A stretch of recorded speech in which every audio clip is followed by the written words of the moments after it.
Hello everybody and welcome to part 4 of this random sculpt where I'm making something random. I'm using polymer clay and I'm showing you how I go about doing it in time lapse. It's turning out to be pretty fun. This little creature is really coming along. In this video I'm going to be making the ears and I'm going to show you how I go about making them.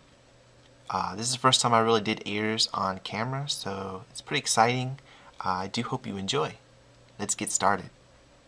So I showed you a little sample ear in the last video and asked you if you liked it, and everybody liked it and I liked it too. I wanted to add an ear, but the thing is I only made one of these and it's best to make both ears at the same time. So I'm just gonna start over using new clay and make two identical ears.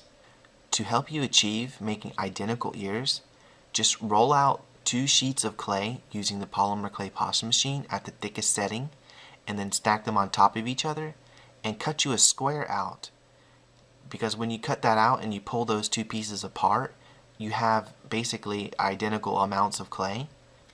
Here you can see me adding even more clay because I felt like I needed a little bit more. I just did the same thing. Now I can be sure that these 2 amounts of clay are the same, so when I build these ears I'm working with the same mass. And to actually make the ears, surprisingly, I'm using mostly my thumbs I should say. I'm using both of my thumbs because they're opposing, and just like in my ears, I have one on both sides. I have a left and a right ear, so I'm going to use my left and my right thumb to make each ear just to get the shape of them, but I'm just smashing down on the side almost to the edge and work my way up and down the ear, kind of like elongating it. And I'm smashing it about a little thicker than a full sheet of clay from the pasta machine, probably maybe almost two sheets thickness. And I'm trying to get a little shape going on here, just working them into like a random design. I didn't plan these ears out. They are random, and I really like how they turned out. So they sort of just evolved into what they did. And here I'm taking my tool, I'm dragging along the edge, making a groove all the way down the side of it, and I come back and I pull all the clay away from the inner part of the marking that I make. It makes it look like there's a rim there, and it's a pretty cool little trick to do. And you see me cutting some clay out in the middle. I had something in my mind that I was going to do, and I wound up changing my mind and putting clay back there later on, which is what you're seeing me do right here. I did that same method. I cut from a square of clay, pulled them apart, and I made 2 teardrops, and I put them down there on the ears where the heavy part of the teardrops is going to be facing the skull, and I basically used those to anchor the ears onto the sculpture, which is pretty cool.